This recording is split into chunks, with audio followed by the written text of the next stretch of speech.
یہاں پر بات ہوئی جنرل ڈائر صاحب کی، اور جنرل ڈائر پھر جو مختلف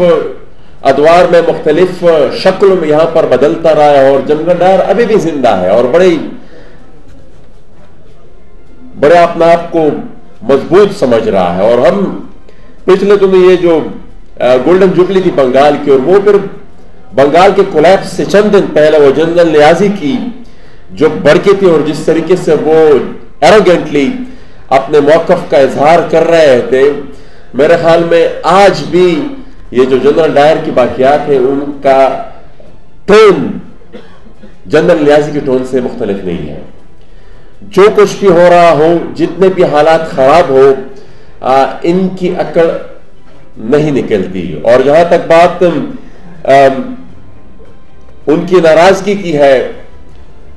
میرے خیال میں میر صاحب وہ اتنے امیون ہو گئے ہیں اور اتنی حد تک ڈھیٹ ہو گئے ہیں کہ وہ شاید اب تقریروں سے ناراض ہونا یا تقریروں کا ان پر کچھ اثر ہونا، میرے خیال میں وہ ان سے بھی چند سٹیج آگے نکل گئے ہیں. اب کچھ اور ہی چیز دیکھنی پڑے گی ہی، کیونکہ وہ احتجاج یہاں پر ہم پارلیمنٹ میں جب ہوتے ہیں تو شاید ایسا کوئی دن ہو جب ہم یہاں پر نہ دیکھ رہے ہوں کہ کوئی نہ کوئی یہاں پر کبھی فیڈرل ملازمین ہوتے ہیں، کبھی وہ جو اسٹیٹ ملازمین ہوتے ہیں، کبھی لیڈی ہیلتھ ورکرز، کبھی مختلف قسم کی. تو شاید یہ ایسا کوئی پچھلے دنوں بھی یہاں پر بھی ابھی میرے پاس آئے فاٹا کے اسٹوڈنٹس، ان کے جو میڈیکل اور انجینئرنگ کے سیٹس کا مسئلہ تھا، تو یہاں پر وہ ڈی چوک میں ان کا ایک گروپ بیٹھا ہوا تھا. میں جب آیا ان کے ساتھ تو انہوں نے مجھے کہا کہ آپ کیا چاہتے ہیں، ہم یہاں بیٹھے. میں نے کہا یہ مسئلہ ہم اس پہ لگے ہوئے ہیں، لیکن ان کا موقف تھا کہ آپ کیا سجیسٹ کرنا چاہتے ہیں کہ ہم یہاں پر بیٹھ جائیں یا واپس اپنے گھروں کو چلے جائیں. تو میں نے انہیں کہا کہ یہ آپ 10-12 بندے یہاں پر بیٹھے ہوئے ہیں، اتنی مہذب ہماری حکومت ہے نہیں کہ 10-12 بندوں کے احتجاج سے ان پر اتنا اثر پڑ جائے کہ وہ آئے اور یہاں پر آپ کے مسئلے حل کرنے کے لیے. تو آپ جائیں، ہم مختلف فورمز پر آپ کے اس ایشو کو ایڈریس کرنے کی کوشش کرتے ہیں. یہ جو رول بائی فیئر ہے، یہ جو خوف کے ذریعے یہاں پر حکمرانی کرنے کی کوشش کی جاتی ہے، شروع میں جب سے ہم اسٹوڈنٹ تھے اور جب سے ہم پڑھ رہے تھے تو ہمیں یہ چیز ہمارے دماغ میں گھسانے کی کوشش کی جا رہی تھی کہ ہمارا سب سے بڑا دشمن ہے یہاں پر ہندوستان، اور ہندوستان ایک ہمارا دشمن ہے، اور ان کے لیے ہمیں آپ کو مضبوط کرنا ہوگا. اور ہر ایک چیز میں سیکیورٹی گھسا دی گئی تھی، چاہے ہم اسلامیات پڑھے، چاہے ہم معاشرت علوم پڑھے، چاہے ہم فزکس، کیمسٹری اور بایولوجی پڑھے، ہر ایک چیز میں وہ چیز گھسا دی گئی تھی کہ بھائی ہندوستان ہمارا دشمن ہے اور اس کے لیے ہم نے اپنی فوج کے ساتھ کھڑا ہونا ہے. اور بچپن سے ہی ہمیں وہ ترانے اور وہ پریڈ وغیرہ وہ چیزیں ہمارے دماغوں میں ایک ذہنیت بنانے کی کوشش کی گئی. پھر جب وہ سٹیج گزر گیا پچھلے 20 سالوں وہ چیز بھی مصنوعی تھی. ملک بن گیا، ہندوستان ٹوٹ گیا، پاکستان الگ ملک ہے، ہندوستان الگ ملک ہے. تو یہ تو ایک حقیقت ہے کہ انسان ہر کچھ کر سکتا ہے، اپنے پڑوسی کو چینج نہیں کر سکتا. افغانستان نے بھی یہاں رہنا ہے، ہندوستان نے بھی یہاں رہنا ہے، چین نے بھی یہاں رہنا ہے. لیکن بہرحال حکمرانی جو کرنی تھی، خوف کے ذریعے معاشرے کو اور پوری قوم کو کنٹرول جو کرنا تھا، تو اس کے لیے اس پرسپشن کے بنانی وہ ضروری تھا.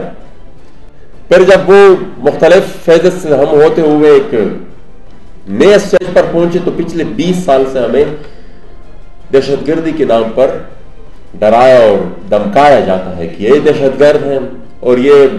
ہمیں مار دیں گے، ہمیں یہاں پر قبضہ کر لیں گے. آج صبح بلکہ کل رات کو عوامی نیشنل پارٹی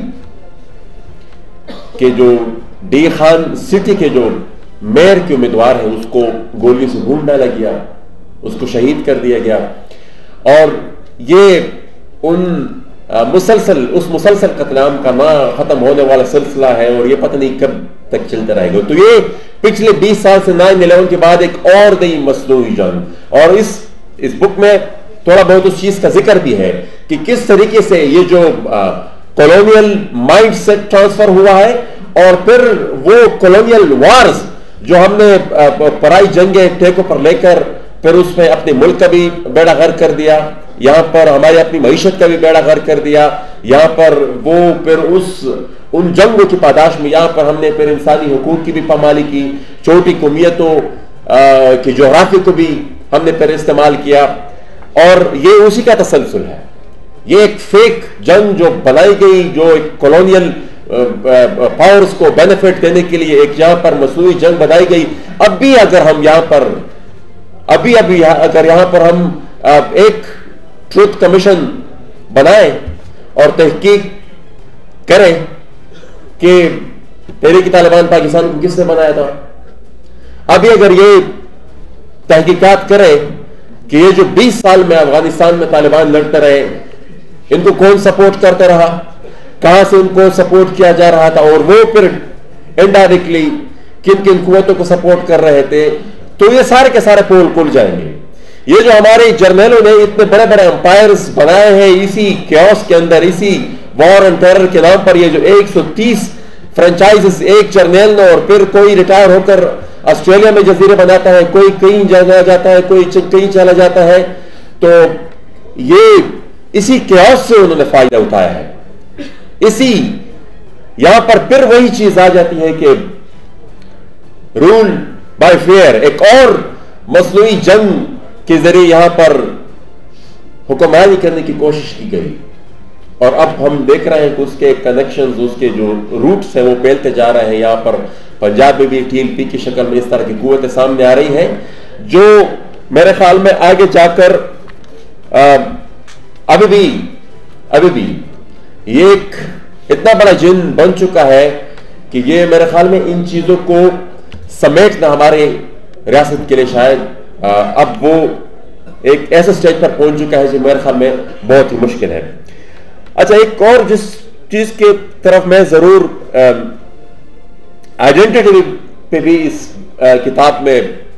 ڈسکشن ہوئی ہے کہ کس طریقے سے, لیکن ایک معاشرہ اور ایک قوم کس طریقے سے بنتی ہے. چند افراد مل کر ایک جگہ زندگی گزارتے ہیں, اور پھر رفتہ رفتہ وہ چیزیں آ کر مل کر پھر ایک ہی سوچ اور ایک ہی فکر, ایک ہی کلچر. یہاں پر پہلے دن سے, پاکستان کے قیام کے پہلے دن سے یہاں پر جو مختلف قومیت آباد اس ملک میں, ان کی آئیڈینٹی کو مسخ کرنے کی کوشش کی گئی, اور اس کو مسخ کرنے کی کوشش میں ظاہر بات ہے پھر وہاں سے پھر ریاکشن بھی آیا, اور اس ریاکشن کو پھر جب کچلنے کی کوشش کی گئی تو پھر محرومیاں اور بھی بڑھی, پھر تحفظات اور بھی بڑھے, اور ایک مصنوعی آئیڈینٹی بنانے کی کوشش کی گئی. پاکستان ایک ملک ہے, یہ ایک حقیقت ہے, اس سے کوئی انکار نہیں کر سکتا, لیکن پاکستان ایک قوم نہیں ہے. اس ملک میں قومیت آباد ہے, اس ملک میں پشتون آباد ہے, اس ملک میں پنجابی آباد ہے, اس ملک میں سندھی آباد ہے, اس ملک میں بلوچ آباد ہے. لیکن پہلے دن سے اس چیز پر محنت کی گئی اپنے کریکولم کے ذریعے, اور ہر ایک طریقے سے یہ کوشش کی گئی کہ کس طریقے سے ہم یہاں پر اس ملک کی قومیتوں کی شناخت کو مٹا سکے, اور ان کو ایک, کیونکہ یہ بنیادی طور پر وہ جو انٹرنل انسیکیورٹی تھی اپنے اعمال کی وجہ سے, ان کو چھپانے کے لیے ان کا اندر کا یہ خوف تھا کہ شاید یہ پھر آ کر خصوصاً پھر بنگال کے ٹوٹنے کے بعد اس چیز کو بہت ہی زیادہ اس چیز پر, ٹھیک ہے, میں ہمارے اسٹیج سیکرٹری صاحب نے کہا کہ کنکلوڈ کریں, تو میں مختصراً اس طریقے سے کنکلوڈ کرنے کی کوشش کروں گا کہ یہاں پر جو وائسز آف ڈائسنٹ ہے, جو کرٹکس ہے, جو اس پالیسیز پر تنقید کرتے ہیں کہ کس طریقے سے ہمارے ریاست کا جو ڈھانچہ بنایا گیا ہے یہ اس ملک کے مفاد میں بھی نہیں ہے, یہ اس ملک کے عوام کے مفاد میں بھی نہیں ہے, پھر کس طریقے سے ان پر مقدمات دائر ہوتے ہیں، اور مقدمات بھی بغاوت کے اور دہشت گردی کے مقدمات قائم ہوتے ہیں. جس طرح آپ علی وزیر کا کیس ہم جب دیکھتے ہیں تو وہ 16 دسمبر کو 1 سال مکمل ہو گیا اس کا، اور 1 سال کے دوران ہر دن نہ اس کے خلاف کوئی ان کے پاس ایویڈنس ہے، جب عدالتی کارروائی ہوتی ہے تو اس کو بھی ڈیلے کرنے کی کوشش کی جاتی ہے، اور پھر جب ایک کیس جاتے جاتے سپریم کورٹ تک پہنچ گیا اور سپریم کورٹ میں ایک فیصلہ آیا، پھر چھوٹے موٹے اور کیسز نکال دیے، اور پھر اس کی تاریخ پر تاریخ بدل رہی ہے. ابھی بھی 28 تاریخ انہوں نے دی ہے. بہرحال یہ ساری چیزیں اس سے ہیں کہ جس کو کاؤنٹر کرنے کے لیے ایک